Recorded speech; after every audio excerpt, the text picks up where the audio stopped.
Alhamdulillahi Rabbil Alameen. Wassalatu wassalamu ala Sayyidina Muhammad wa ala alihi wa sahbihi ajma'een. Wa ala kulli man tabi'ahum bi ihsanin ila yawmiddin. Allahumma allimna ma yanfa'una wa anfa'na bima 'allamtana wa zidna ilma. Subhanak Allahumma la ilma lana illa ma 'allamtana innaka antal alimul hakim. اللهم أرنا الحق حقا وارزقنا اتباعه وأرنا الباطل باطلا وارزقنا اجتنابه وبعد. Respected brothers and sisters listening, Assalamu alaikum wa rahmatullahi wa barakatuh.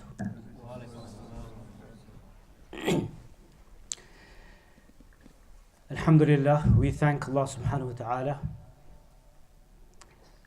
It's a privilege for me to be here in this city, town, whatever it is, of Oldham. Alhamdulillah. I would like to thank the organizers for inviting me, Compass Learning Center, about which I just found out the details and activities that are taking place here. May Allah subhanahu wa ta'ala accept the efforts of all the people in charge, the scholars, the ulama who are running this center, and all the different facilities they are providing, including a matrimonial facility, inshallah, as well. Which, has it started or are you launching it? Launching it, yes? May Allah reward all of you as well for coming here this evening. Saturday evening, you could have been doing something, not outside, because it's snowing, of course, but maybe at home watching some football, but alhamdulillah, marriage is more important than watching football. Because one of the complaints that lots of wives have is that whenever there's football, he has no time for me. He's too busy watching football. So, alhamdulillah, at least you've come here and you want to learn about deen. We don't have too much time, inshallah. I want to talk about some very important points relating to marriage. I think the title was Steps to Attaining Success in Marriage or something like that. But first of all, the first point I want you to realize, and there's lots of people here, mashallah, I've seen faces, younger faces, and slightly older faces, and I want to say things, may Allah subhanahu wa ta'ala grant me the tawfiq to say things which are beneficial for all of us, for whatever age we are at. If some of the things you already know, then inshallah it's just a reminder. And if it's new, then inshallah we learn and we take it and we implement it in our life. Some of you are already married, I'm sure. I can see a lot of faces which I presume they are married faces. Some of you are not married. If somebody was to ask me, what is the most difficult thing ever in a person's life?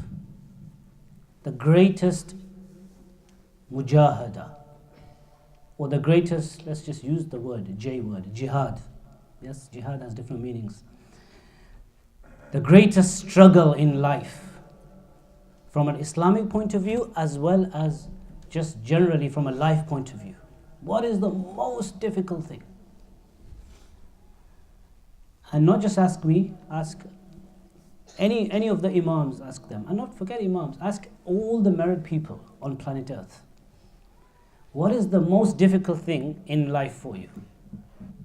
That doesn't mean that they're hating their marriages. But what is the most difficult thing in life? Most of them would say maintaining a good, healthy, prosperous marriage. And it is very difficult. The problem is that young people, before they get married, they don't realize how difficult, how important, how significant, how a challenge marriage is, until they get married, and then they realize and they scratch their head, whoa, I didn't realize was it supposed to be like this? I was just thinking when I get married in the bedroom and then hotel and then honeymoon and then, that's it. It's all just, lovey-dovey things and romance, and we'll be just, walking under the stars and maybe looking at the stars, and, we'll be just talking about love all day long. Now there's nappies changing, and there's Sainsbury's, and there's Tesco's, and then someone's vomiting, and the child here needs to go to school, and there's electricity bill, and then the house renting and buying, and then the second child has come, and the third one's come, and then someone's, you wake up in the morning, and one's screaming from upstairs, I finished, come and wash me, and then the other one downstairs, she's just dropped all the milk, the cereal, and then you're running there, and someone's running off to school, and it's a struggle. It's a struggle. I don't want to put you off marriage, okay? I don't want to do that. But this is why there is so much reward.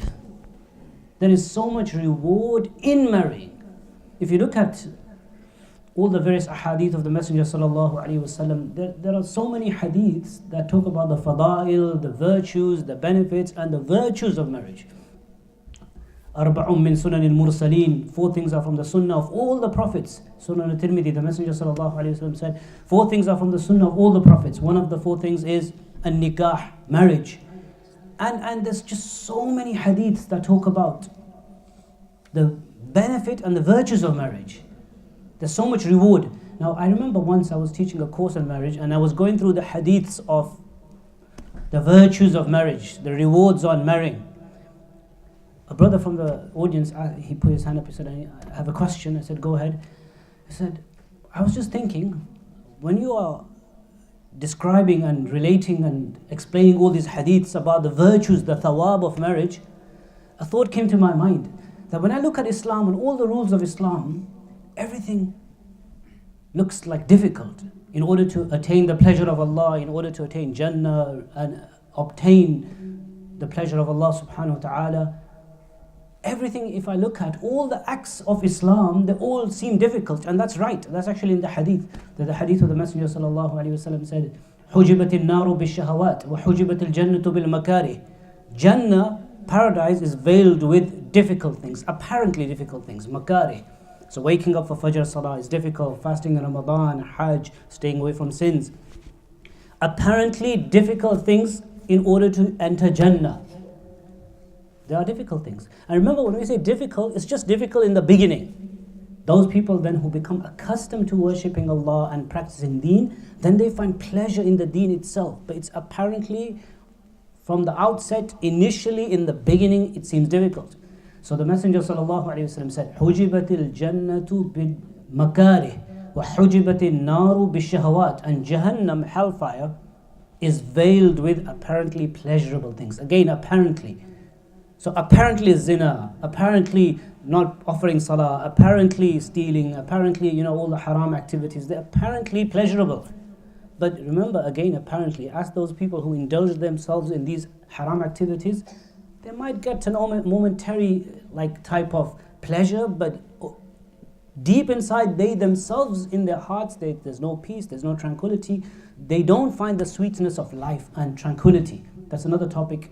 So, but the hadith says, apparently the haram things take you to hellfire. So the pleasurable things. I'll give you an example. Somebody might say to themselves, why didn't Allah make it the opposite way? All the things that you want to do, all the apparently pleasurable things take you to Jannah. And all the apparently pleasurable things take you to Jannah, and all the difficult things take you to hellfire. Allah could have done that. Are you understanding? Are you with me? But that's the sunnah, that's the way Allah has made this world. Even in worldly activities. Look, if you go to a dietitian, and you go to him and say to him that, look, I want to go on a diet. I want to live a healthy lifestyle.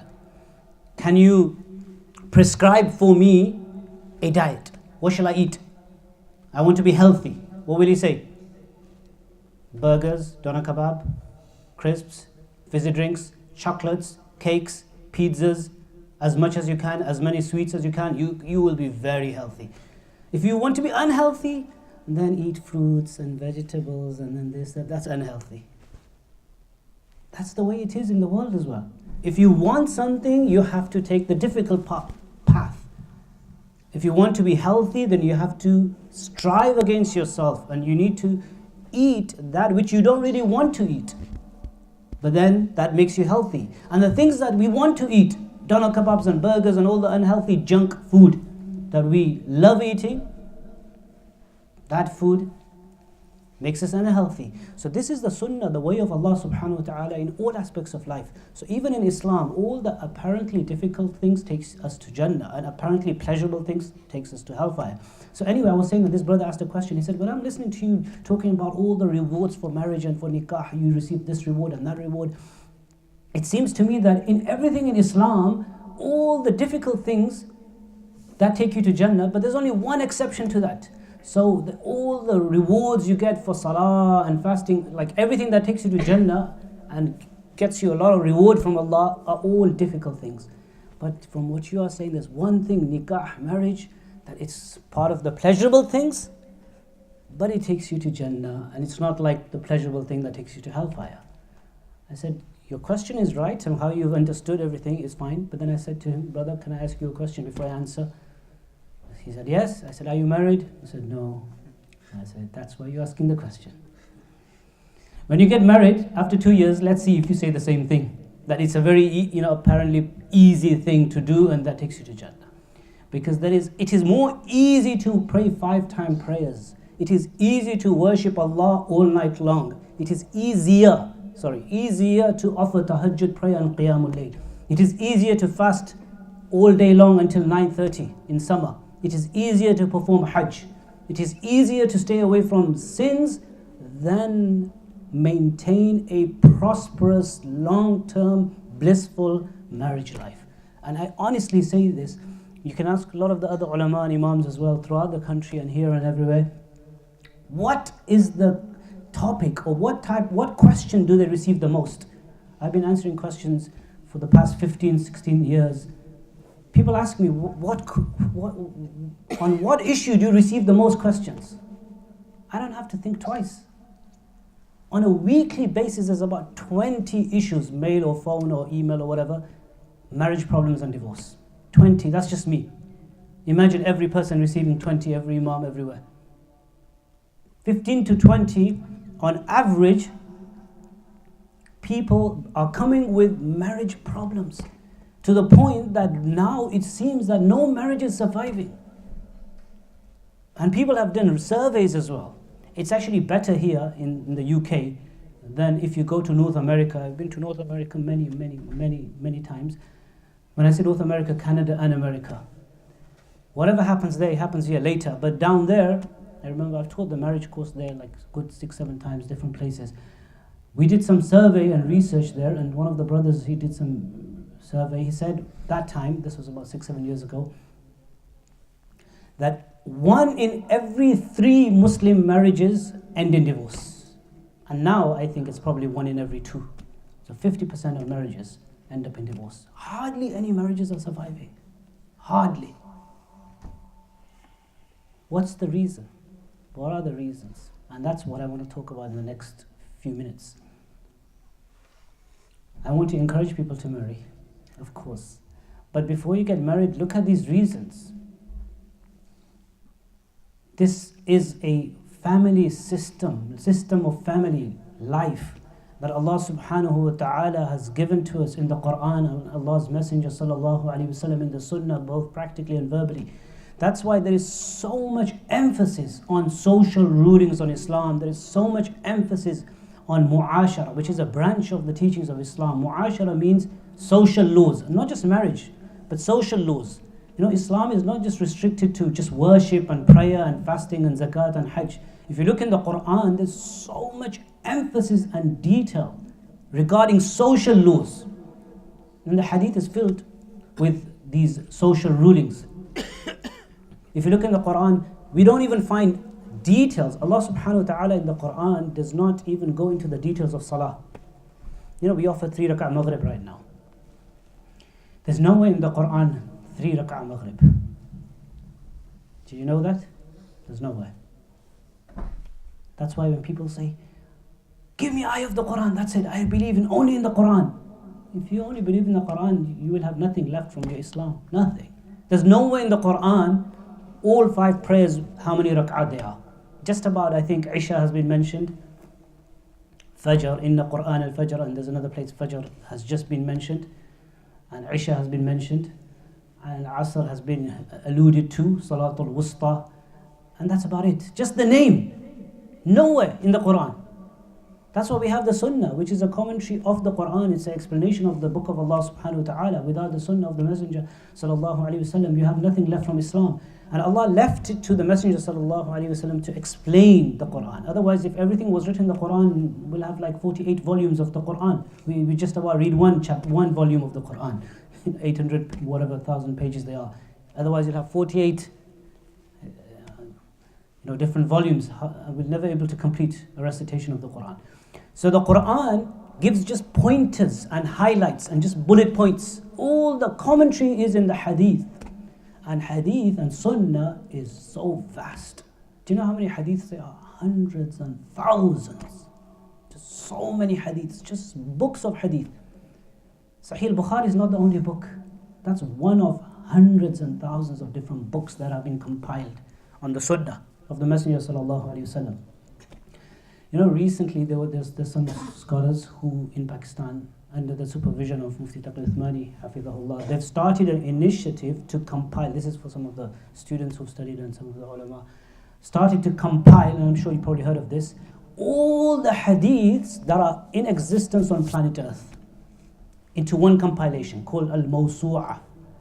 Every single hadith. This thing has, I know I've just gone off topic, I'm coming back to topic, but this thing has never been done ever in the history of Islam since the time of the Messenger sallallahu alaihi wasallam till today. We've lived the time of the Sahaba, Tabi'un, 3rd century, 4th century, Imam Bukhari's time, Tirmidhi's time, Abu Dawud's time, Imam Ghazali's time, all the people, Ibn Salah, Imam Nawawi, all the great scholars, Imam Suyuti rahimahullah, a great scholar who wanted to do every work on planet Earth that he could do.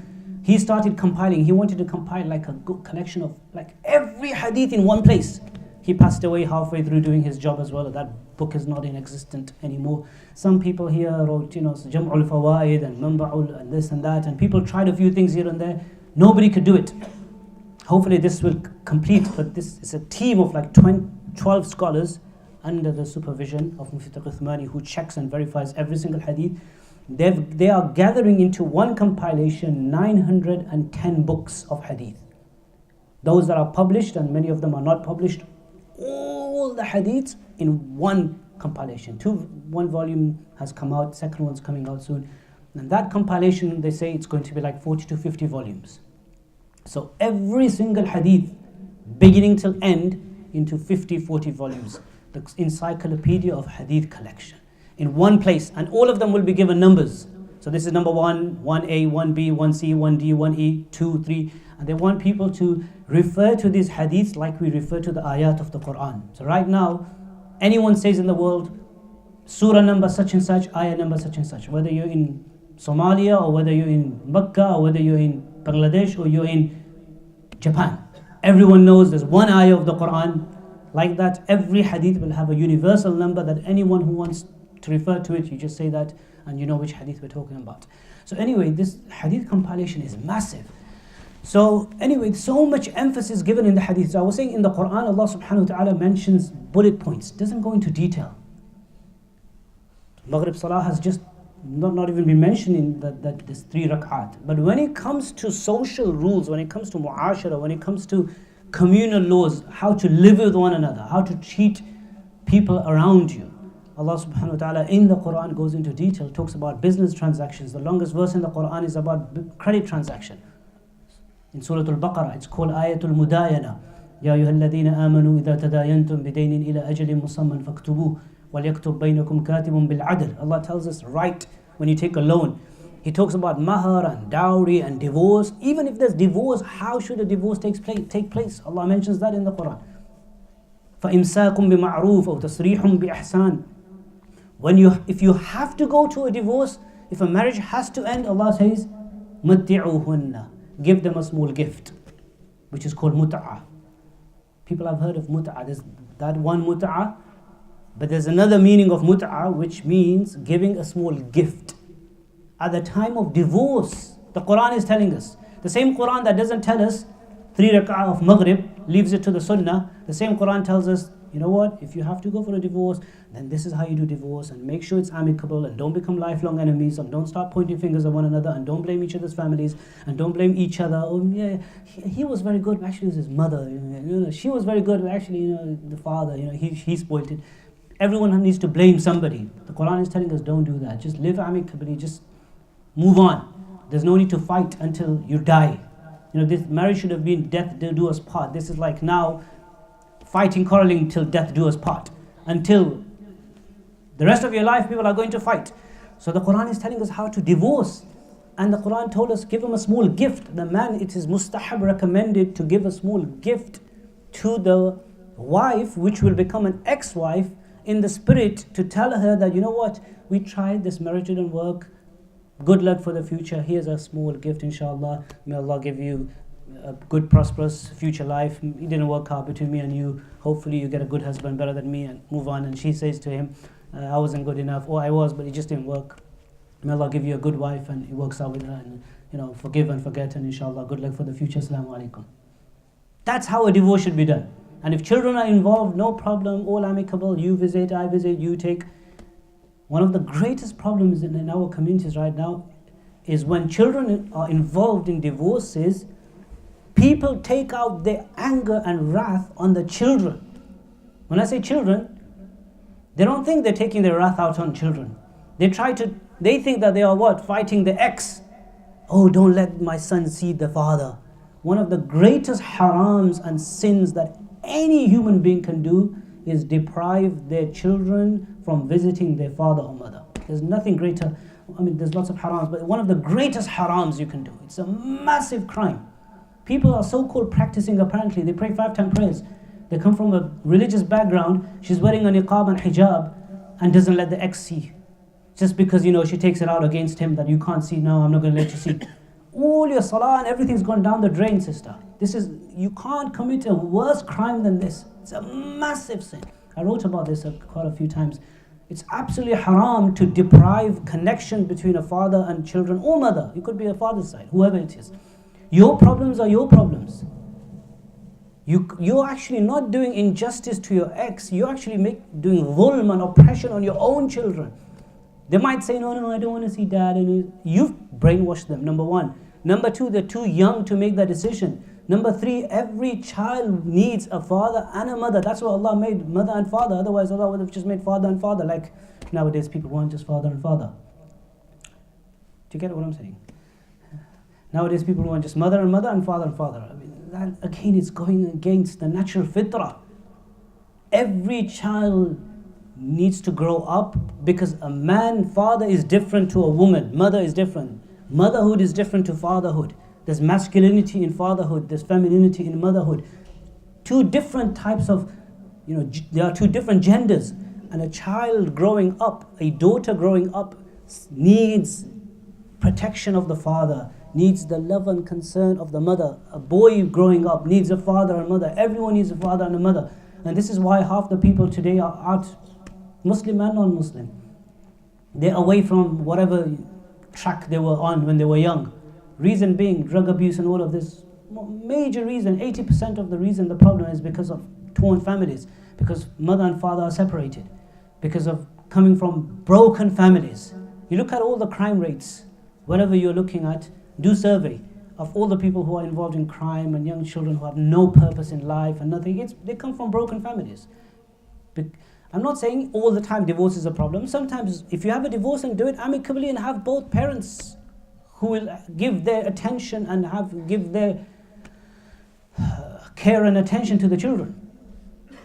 So this Quran even tells us how to go through a divorce. The same Quran that doesn't tell us about Maghrib Salah is telling us, give them a small gift. It's called mut'ah, a small gift. And I'll tell you this gift is like, you know why this gift is now? When you get married, what do? What's similar to that? Mahar, dowry. In other words, a marriage should end with a gift. A marriage should, if it ends, then should end with a gift. Mahar in the beginning, mut'ah at the end. Even though mahar is wajib and mut'ah is mustahab, it's not necessary. But still, this is what Islam says, that if you want to start a marriage, mahar is a gift. And remember that also. Mahar is not a payment. It's not your security. It's not your finance. It's not your finance company. Mahar is a small gift. It's a welcome gift. The man says to the woman that, you know what, there were 400 million billion people you could have chosen, but thanks for choosing me and coming into my house. Here's a welcome pack. You know, when you start something, you join some company, welcome pack. This is your welcome pack. Does that welcome pack cost £5 billion, £50,000, £40,000? No. It's a welcome pack. It's not your security, it's not paying for your kafan and, you know, your janazah, and it's not paying for your lifelong, you know, living in the world. No. That's when you get married, that will be nafaqah. That will be financial support.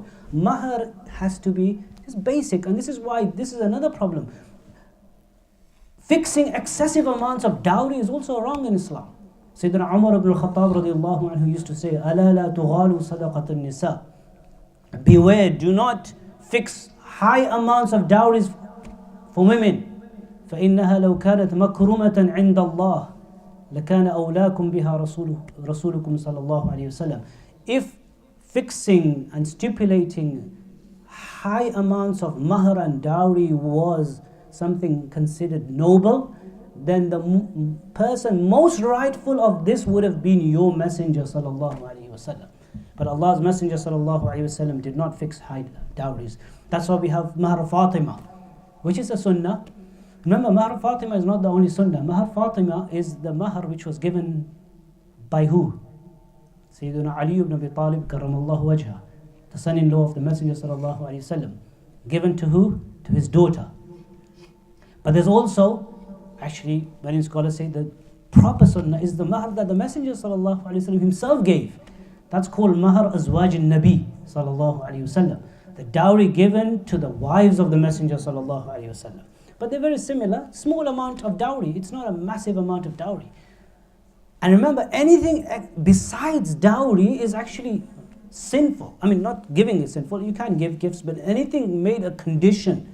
Anything made a stipulation, a condition besides dowry, mahar, is sinful. You won't get married until you don't give this besides mahar. That's haram. It's considered to be bribery in Islam. In Islam, when two people get married, the mahar dowry is only from the man to the woman. The woman's family does not have to give anything, not even a piece of paper. If they want to, alhamdulillah. If you make it a condition, you expect it, you demand it, you are committing a haram. There is no concept of the woman's side giving some dowry. What is this like? Women, I've heard some communities like the woman's side have to give dowry. If it's expected, if it's not expected, demanded, they just want it to on their own accord, fine, alhamdulillah, like anyone gives you a gift, you weren't expecting it. But if you demand it and expect it, and it becomes part of the culture, then it becomes haram. It's considered to be rishwa and bribery. So anyway, going back to this, that there in the Quran, Allah subhanahu wa ta'ala doesn't go into a lot of detail, but mentions marriage, virtues of marriage, because marriage is very, very difficult. Many divorces take place. And I will just mention 2-3 points and then I will end. One of the main reasons how to maintain this marriage and avoid divorces, and divorces still can happen. It doesn't mean that if someone practices on Islam and practices all the different steps, then divorce will never happen. It can still happen. Sometimes it can happen to like two of the most complete people ever on planet Earth. Sometimes it's just no chemistry. It just doesn't work out. But these are some steps. And the first and the foremost is this reason, which is very, very important, which many of us sometimes overlook. And it's something that we all know about. When we get married, what happens? We need to understand, people should learn about marriage, the courses, we should have a course in marriage. We've attended many nikah ceremonies. Lots of people don't even know what's going on, what's happening. The imam is doing something and someone's reading something and it's all, alhamdulillah, like it's all done, okay, just finished, done. What happened? Who said what? What did you read? What did you recite? Why did you recite this?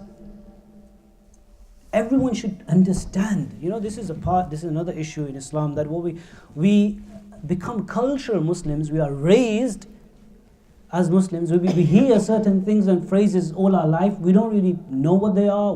We don't pay attention to them, what they mean, why we're saying them, when we're saying them, what is the meaning behind this. Inshallah. You coming tomorrow, bro? Yeah, inshallah. What was that? Chinese, inshallah. Or was it German, inshallah?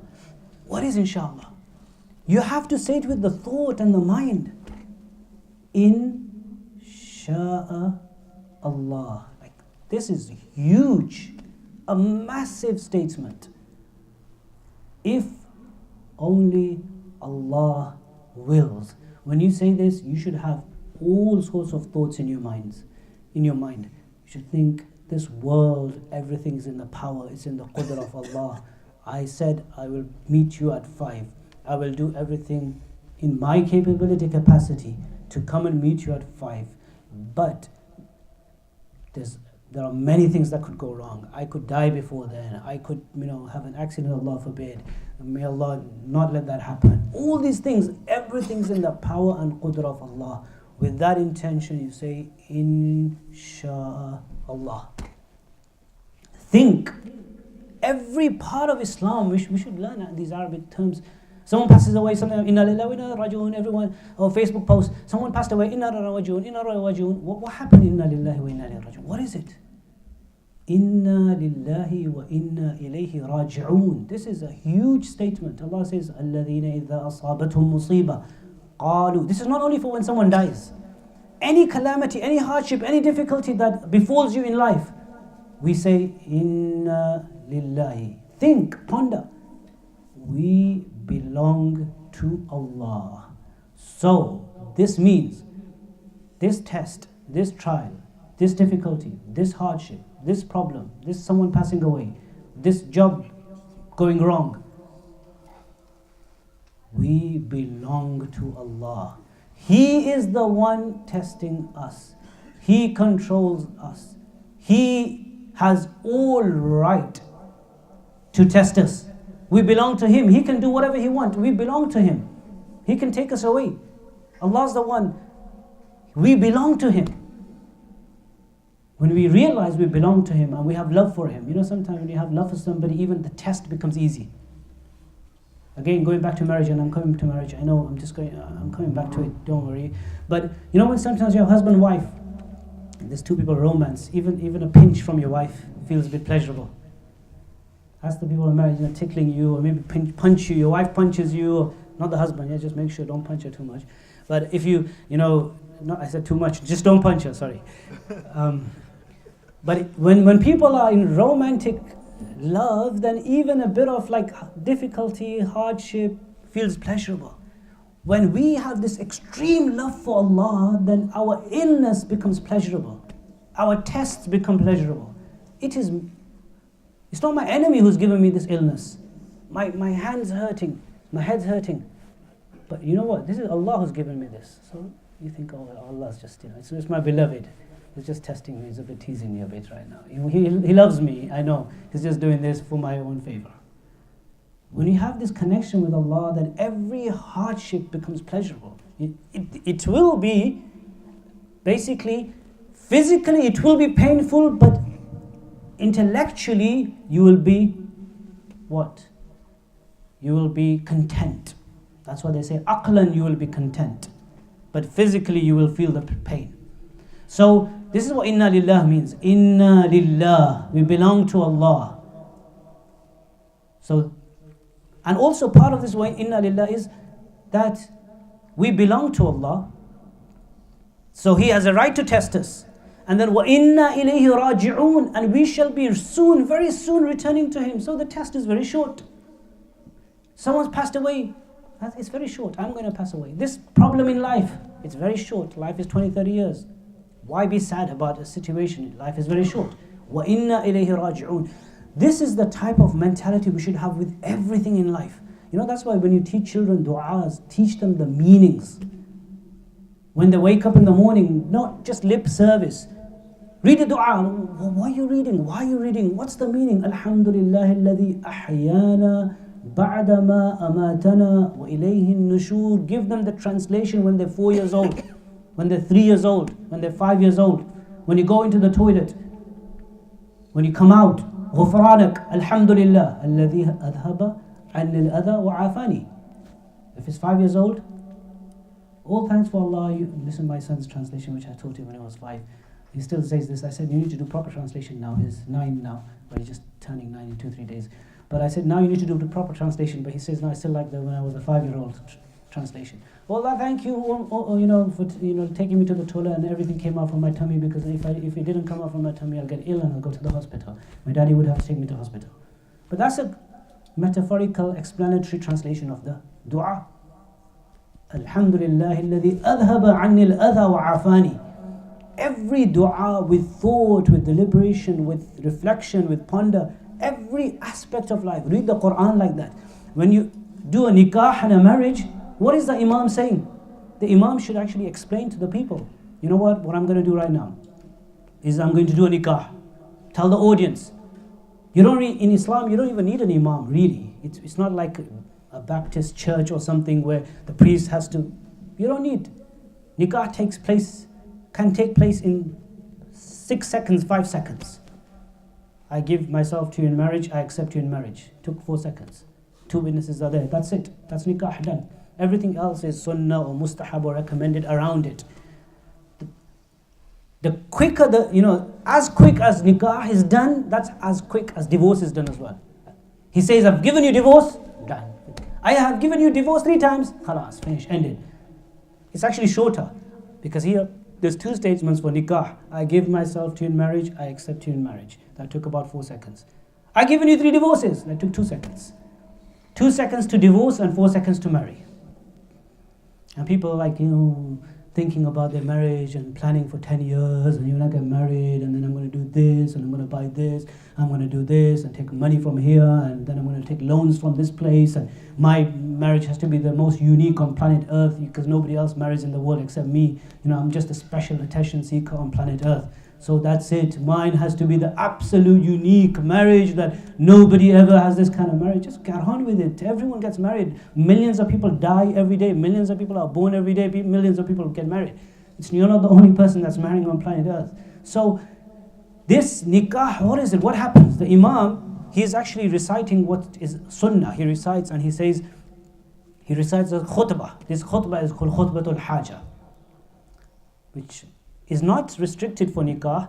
This khutbah is to be recited for anything important, even before talks and lectures. And normally, a lot of the Jumu'ah khutbah or Imams or the ulama when they give talks, they recite this khutbah. I didn't do it today. It's a longer one, but normally I do have the habit, which is a very important khutbah.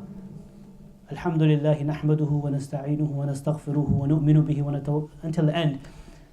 The Messenger ﷺ would recite that khutbah, and then after that he would recite 3 verses. 3 verses from the Qur'an. All these 3 verses do not have any mention of the word nikah in them, no mention of the word ziwaj in them, or marriage in them, or husband in them, or wife in them, or dowry in them, or divorce in them, or nothing. 3 ayat he would recite. يا أيها الناس اتقوا ربكم الذي خلقكم من نفس واحدة وخلق منها زوجها وبث منهما رجالا كثيرا ونساء واتقوا الله الذي تساءلون به والأرحام إن الله كان عليكم رقيبا. The other one, يا أيها الذين آمنوا اتقوا الله وقولوا قولا سديدا, and يا أيها الذين آمنوا اتقوا الله حق تقاته ولا تموتن إلا وأنتم مسلمون. I won't translate all of them, but all 3 verses have something in common. What's in common?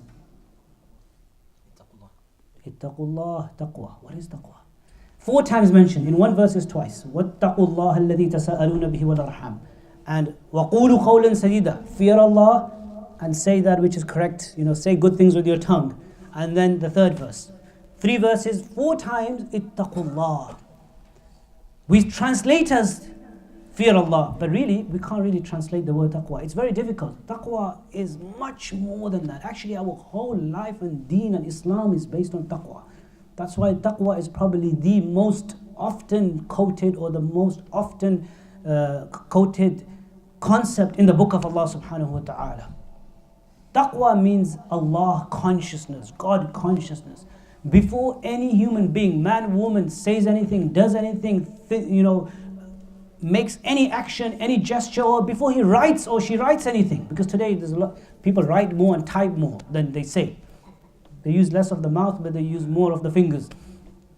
So before typing anything, before saying anything, before writing anything, before gesturing, before any action, the person thinks to themselves, ponders, reflects that, you know what? am I conscious of Allah? Allah will question me. What I am saying, what I am doing, I will have to justify this in the court of Allah. Allah will ask me, why did you say this? Why did you raise your voice? Why was your Facebook post out of order? Everything will be questioned on the Yawm al-Qiyamah. This is generally in life, but at the time of marriage we are being reminded this more, because now, before you were bachelor, you were by yourself. So before, the opportunities to harm someone were less, even though now everyone, because of the phones, but still less than when you're married. When you're married, before you were by yourself, you were in your own room, you were sleeping how you wanted to, you were coming whenever how you wanted to, you used to snore how you wanted to. There's nothing wrong in snoring, it's not sinful by the way, but I'm just saying that whatever you wanted to do. But now, hunna libasul lakum wa antum libasul lahunna. Now you have to think about somebody else. There's somebody else coming into your life, and then there'll be somebody else after that as well. So at the time of nikah, the man, the bride, the groom, they are both being reminded. Not just them two, but their families. The father-in-law, mother-in-law on this side, the father-in-law, mother-in-law on this side. Both families are being reminded that if you want this marriage to be prosperous, to be blissful, to have blessings, to have goodness in it, the only way is having the fear of Allah, the consciousness of Allah. Even if before you speak to your spouse, you think about Allah. Before you raise your voice, you think about Allah. Your wife says something to you, before you respond, Imam Shafi'i rahimahullah wa radiya anhu, his general practice was like this.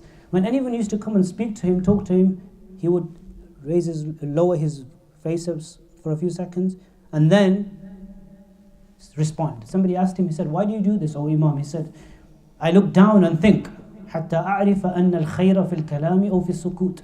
I think to myself, is it better to respond and talk, or is it better to stay quiet? If it's better to stay quiet, then my mouth stays closed. And this is why one of the ayat of taqwa specifically talks about اتقوا الله وقولوا قولا سديدا. Say that which is correct, because most of the marriages end because of the misuse of the tongue. Ghiba, backbiting, slandering, swearing, shouting. I normally quote this many times, which I've heard from one of my teachers, Mufti Saheb, hafidhullah, many times, and he's talking about his shaykh, that he once said, he was called Dr. Abdillah rahimahullah. Once he was saying that I've been married for 55 years. How many years? 55 years. In 55 years of my marriage, I have not even raised my voice over my wife. Forget raising my hand, not even voice.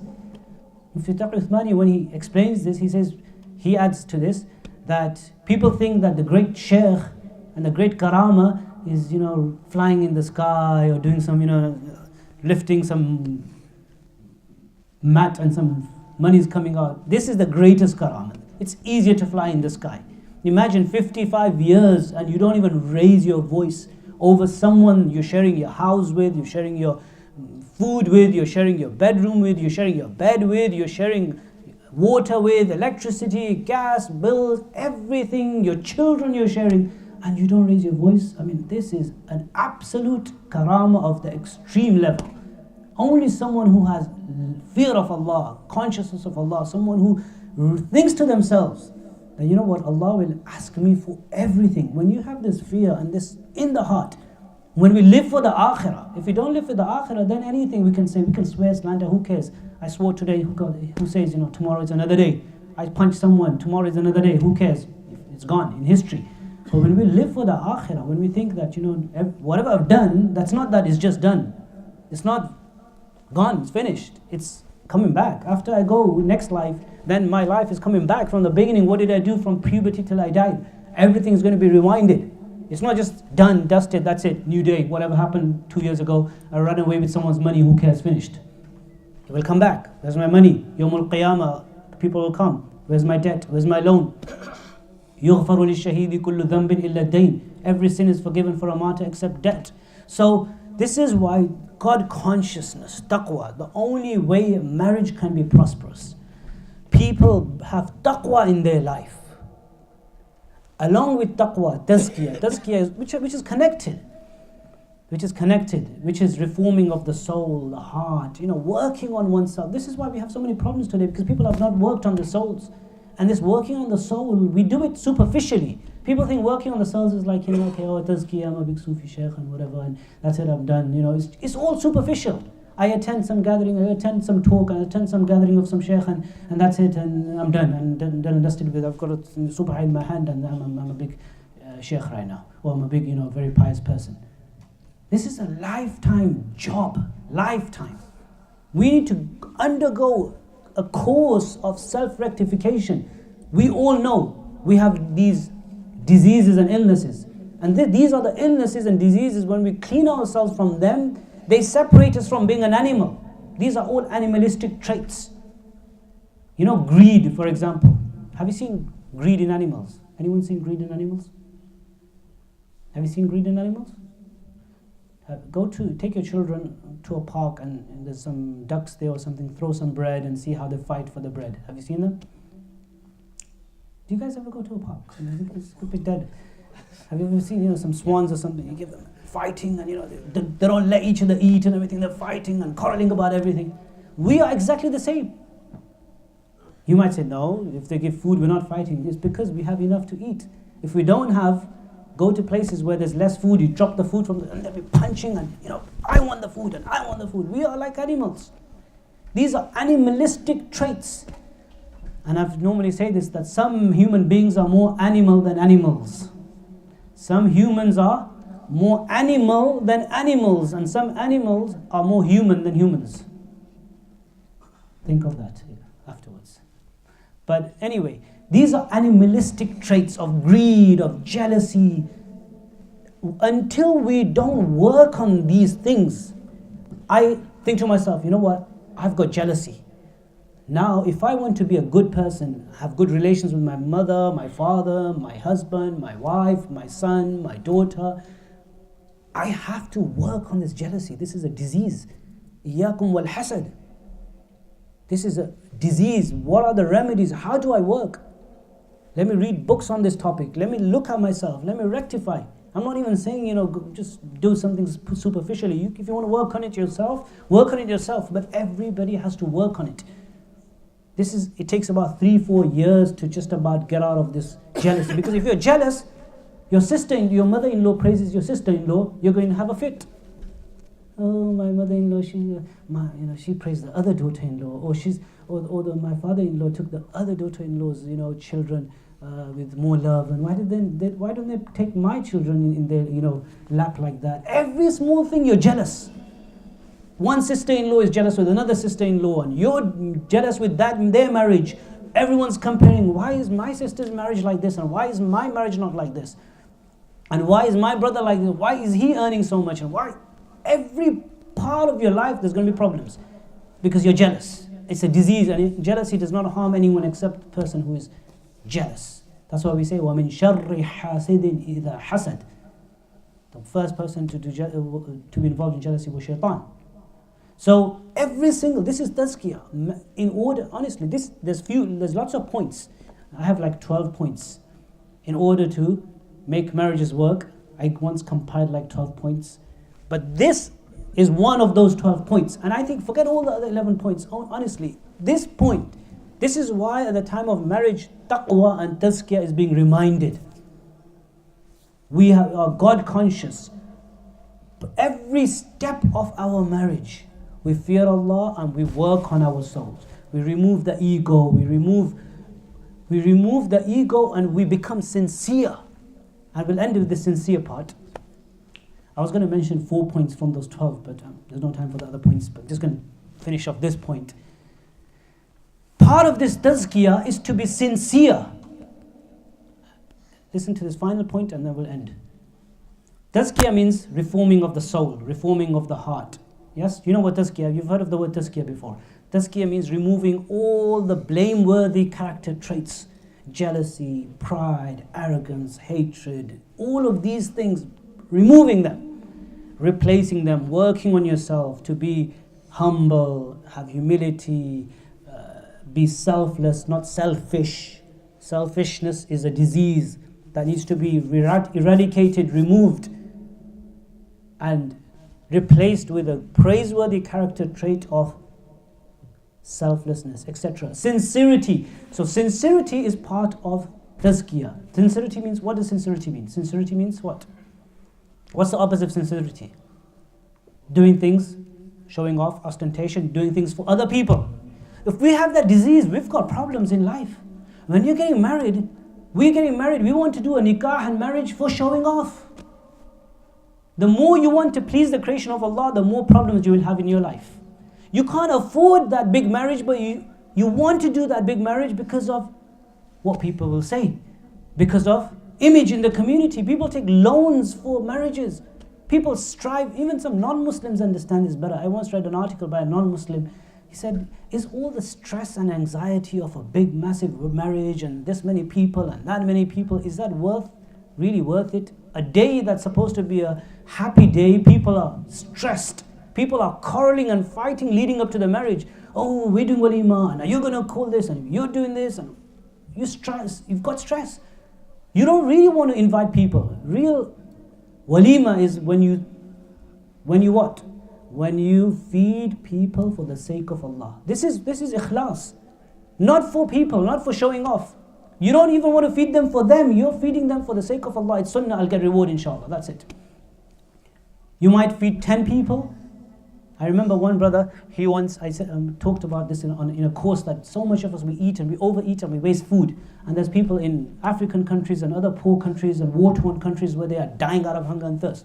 One brother, he made his mind up and he made an intention. He said, when I get married, my walima, I'm going to feed 2-3 villages in Somalia or Sudan. And then afterwards, after a year, he emailed me actually. He said, you know what, I remember I came to your course, and I remember, you probably remember that I stood up and I made this intention, and next or in 2 weeks' time is my marriage, and my walima is that I've given the money to a charity, and that charity is going to feed 2 villages food in Somalia or Sudan or somewhere in Africa, and that's my walima. Here, me and my family members will just eat. That's it. Alhamdulillah, you get reward. One of the walima of the Messenger sallallahu alaihi wasallam was, you know what he said? He said, he got married, simple. Walima is everyone, whatever you've got, bring whatever, put it on the ma'idah, on the food table spread, and we'll eat together. Do that. Let's see how many people come. Bring whatever from your house, and we'll just eat together.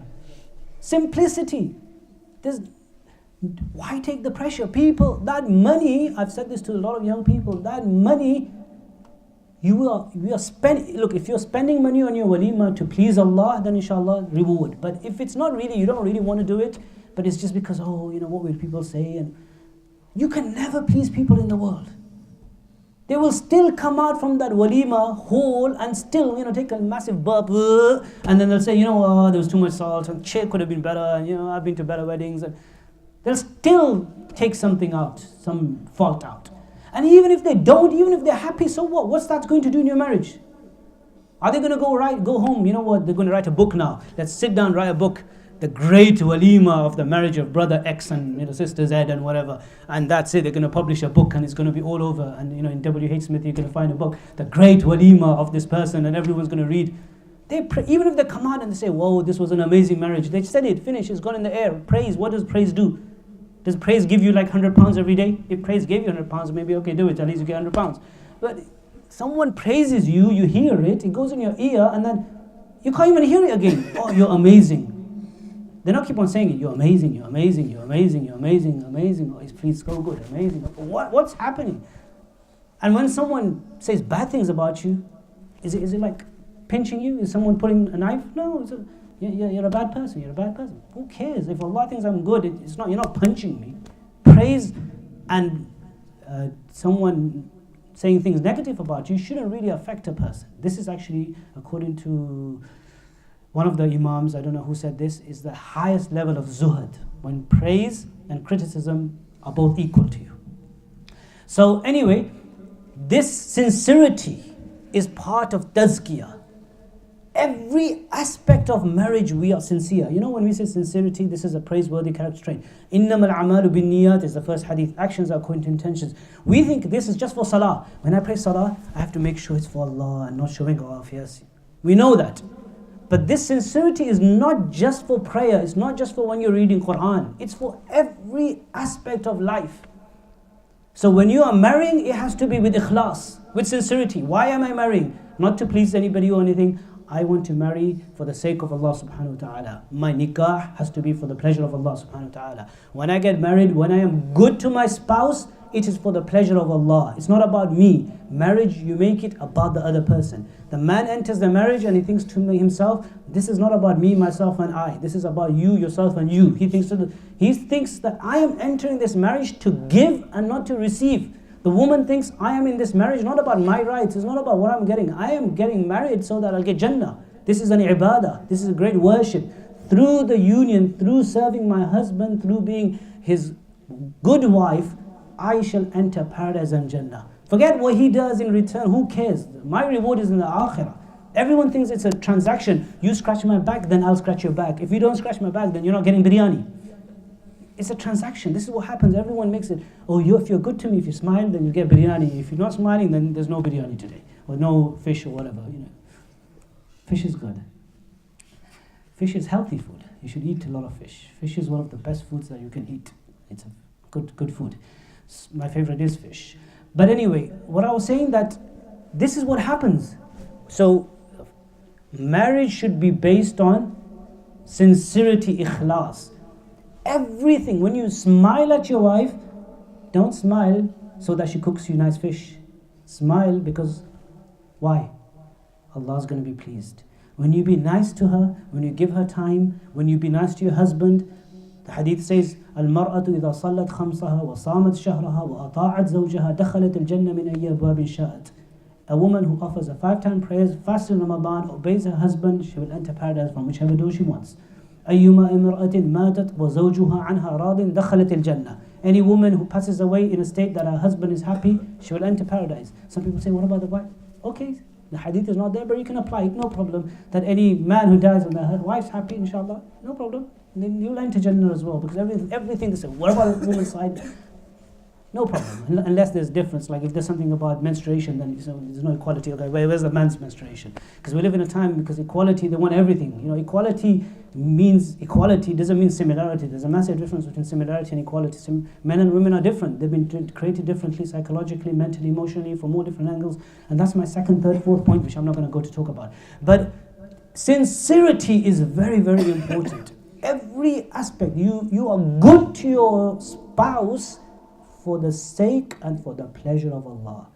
To the point, and this is the absolute last thing I'm saying, to the point that